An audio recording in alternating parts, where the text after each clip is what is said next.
दोस्तों, भगवान शिव के बारे में ऐसा कहा जाता है कि भगवान शिव त्रिलोक के आदि और अंत के देवता हैं, जिनके आगे दुनिया की सभी शक्तियां असफल हो जाती हैं।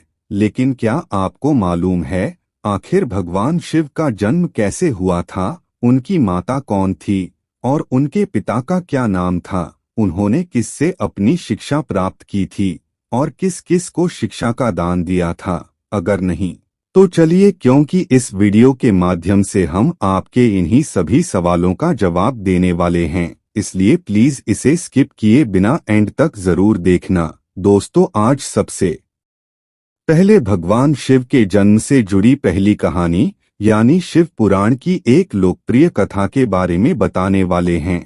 शिव पुराण के अनुसार भगवान शिव को स्वयंभू माना जाता है, जिसका मतलब होता है कि भगवान शिव का जन्म स्वयं ही हुआ था। यानी कि इससे एक बात तो साफ हो जाती है कि ना ही भगवान शिव की कोई माता है और ना ही उनके कोई पिता है।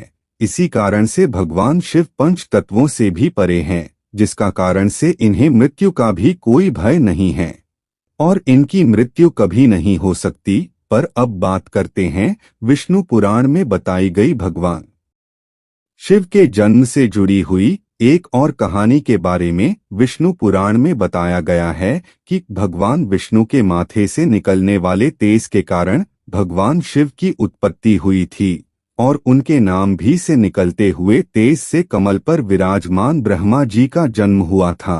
मगर दूसरी ओर भगवान विष्णु के जन्म के बारे में शिव पुराण में बताया गया है कि एक बार की बात है, जब भगवान शिव अपने घुटने मल रहे थे और उनके घुटनों से निकलने वाले मैल से भगवान श्री विष्णु जी का जन्म हुआ था।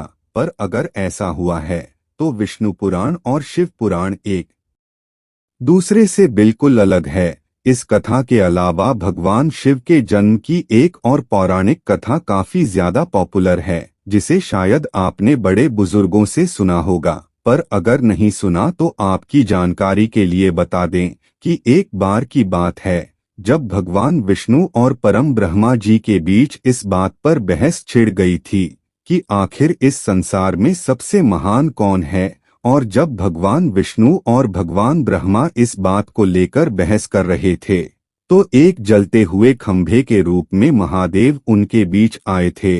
दोस्तों, वो दोनों इस रहस्य को नहीं समझ पाए और तभी अचानक से एक आवाज आई जिसने कहा कि जो भी इस खंभे का छोर ढूंढ लेगा वही सबसे महान कहलाएगा। ऐसा सुनते ही ब्रह्मा जी ने एक पक्षी का रूप लिया और खंभे का ऊपरी हिस्सा ढूंढने निकल गए। वहीं विष्णु जी ने वाराह का रूप धारण किया और खंभे का अंत ढूंढने निकल गए। बहुत देर तक खोजने के बाद भी दोनों में से किसी को भी खंभे का छोर नहीं मिला और दोनों हार मानकर वापस आ गए। जिसके बाद भगवान शिव अपने असली रूप में आए और फिर भगवान विष्णु और ब्रह्मा जी ने ये मान लिया कि महादेव ही सबसे महान और शक्तिशाली है। इनसे बड़ी शक्ति इस दुनिया में कोई नहीं है। इसके साथ ही शिव पुराण में बताया गया खंभा इस बात को दर्शाता है कि ना ही भगवान शिव जन्मे थे और ना ही उनका कोई अंत है।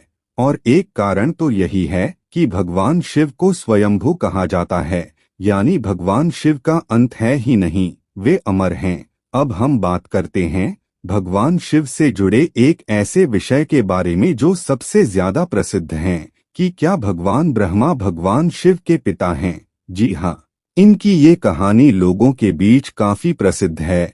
तो आपको बता दें कि आखिर किस प्रकार भगवान शिव ने ब्रह्मा पुत्र के रूप में जन्म लिया था। इसके पीछे विष्णु पुराण की एक पौराणिक कथा है, जिसके अनुसार जब धरती, आकाश, पाताल या कहें पूरा यूनिवर्स जलमग्न यानी पानी में डूबा हुआ था, तब भगवान विष्णु के अलावा कोई भी देव या प्राणी इस संसार में नहीं था।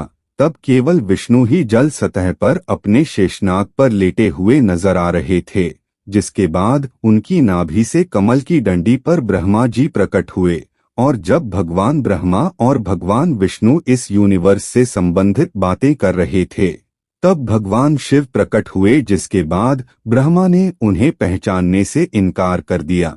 इस कारण से भगवान शिव रूठ गए और उनके रूठ जाने के कारण भगवान विष्णु ने उन्हें दिव्य दृष्टि प्रदान कर ब्रह्मा जी को भगवान शिव की याद दिलाई, जिसके बाद भगवान ब्रह्मा को अपनी गलती का एहसास हुआ और शिव से क्षमा मांगते हुए उन्होंने उनसे अपने पुत्र रूप में पैदा होने का आशीर्वाद मांगा, जिसका कारण से भगवान शिव ने भगवान ब्रह्मा की प्रार्थना को स्वीकार करते हुए उन्हें आशीर्वाद दे दिया।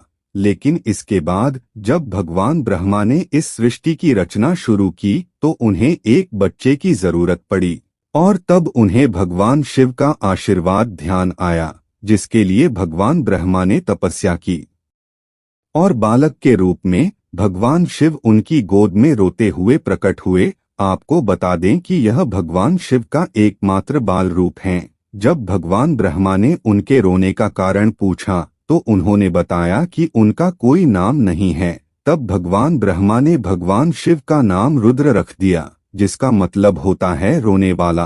पर इसके बावजूद भी भगवान शिव चुप नहीं हुए, इसलिए ब्रह्मा ने उन्हें दूसरा नाम दिया, पर शिव को वो नाम भी पसंद नहीं आया और फिर भी वे चुप नहीं हुए। इस तरह शिव को चुप कराने के लिए भगवान ब्रह्मा ने भगवान शिव को 108 नाम दिए थे, जो रुद्र, शर्व, भाव, उग्र, भीम, पशुपति, ईशान और महादेव जैसे नाम थे।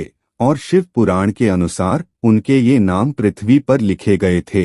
इसके बाद बात आती है श्रीमद् देवी महापुराण की। तो श्रीमद् देवी महापुराण में भगवान शिव की माता और पिता के बारे में बताया गया है। श्रीमद् देवी महापुराण के अनुसार देखा जाए तो एक बार जब भगवान नारद जी ने अपने पिता भगवान ब्रह्मा जी से पूछा कि सृष्टि का निर्माण किसने किया है, साथ ही भगवान विष्णु, भगवान शिव और आपके माता पिता कौन है, तब भगवान ब्रह्मा जी ने नारद जी को त्रिदेवों के जन्म के बारे में बताया। जो बताया वो वाकई चौंका देने वाली बात थी। दरअसल उन्होंने कहा कि देवी दुर्गा और शिव स्वरूप ब्रह्मा के योग से ब्रह्मा, विष्णु और महेश का जन्म हुआ था। यानी प्रकृति का रूप लिए माँ दुर्गा ही हम तीनों की माता है और ब्रह्मा या निकाल सदाशिव हमारे पिता है। इसके साथ ही श्रीमद् देवी महापुराण में भी भगवान विष्णु और भगवान ब्रह्मा के बीच हुए झगड़े की एक कहानी मिलती है, जिसके अनुसार एक बार श्री ब्रह्मा जी और विष्णु जी में झगड़ा हुआ और दोनों में बहस छिड़ी हुई थी। तब भगवान ब्रह्मा ने कहा कि सृष्टि को मैंने बनाया है और मैं ही प्रजापिता हूँ, जिसके जवाब में भगवान विष्णु जी ने कहा कि मैं आपका पिता हूँ क्योंकि आप मेरी नाभि से निकले हुए कमल से पैदा हुए हैं। और धीरे धीरे कर ये बहस बढ़ती गई। दोस्तों, इसके बाद इन दोनों का झगड़ा सुनकर सदाशिव वहां पहुंचे और उन्होंने कहा कि पुत्रों, मैंने ही तुमको इस संसार को बनाने और इसे संभालने के केवल 2 काम दिए हैं। इसी प्रकार मैंने शंकर और रुद्र को सहाय और तीरों गति के कार्य दिए हैं।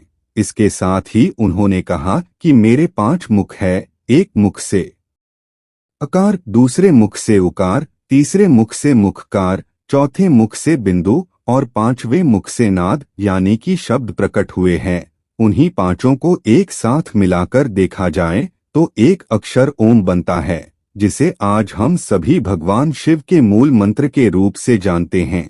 इतना कहने के बाद भगवान ब्रह्मा और विष्णु दोनों ही समझ गए कि भगवान शिव से ज्यादा शक्तिशाली इस दुनिया में कुछ भी नहीं है और दोनों ने भगवान शिव को प्रणाम किया और चले गए। चलिए दोस्तों, अब जब आप भगवान शिव के बारे में इतना तो जान ही चुके हैं, तो क्या आपको पता है कि आखिर भगवान शिव ने किससे शिक्षा प्राप्त की थी और उनके गुरु कौन थे?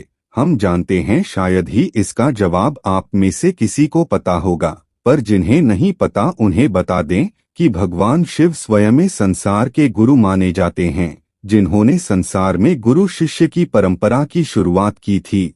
लेकिन अगर सवाल आता है कि आखिर भगवान शिव किसके गुरु थे, तो आपको जरूर जान लेना चाहिए कि हिंदू धर्म के ग्रंथ कहते हैं जी ब्रह्मा जी और शिव जी इस संसार के सबसे पहले गुरु हैं, जिन्होंने गुरु शिष्य के इस रिश्ते की शुरुआत की थी, जहां भगवान ब्रह्मा ने अपने मानस पुत्रों को शिक्षा प्रदान की थी। वहीं भगवान शिव ने अपना ज्ञान केवल अपने 7 शिष्यों को दिया था, यानी भगवान शिव 7 शिष्यों के गुरु थे, और वे जिन शिष्यों के गुरु थे उन्हें आज के समय में सप्तऋषियों का दर्जा दिया गया है। तो दोस्तों, ये थे भगवान शिव के जन्म से जुड़े हुए कुछ फैक्ट्स जो आपको कैसे लगे हमें कमेंट करके जरूर बताइए। साथ ही अगर आपको वीडियो पसंद आया हो तो इससे लाइक और चैनल को सब्सक्राइब करना बिल्कुल न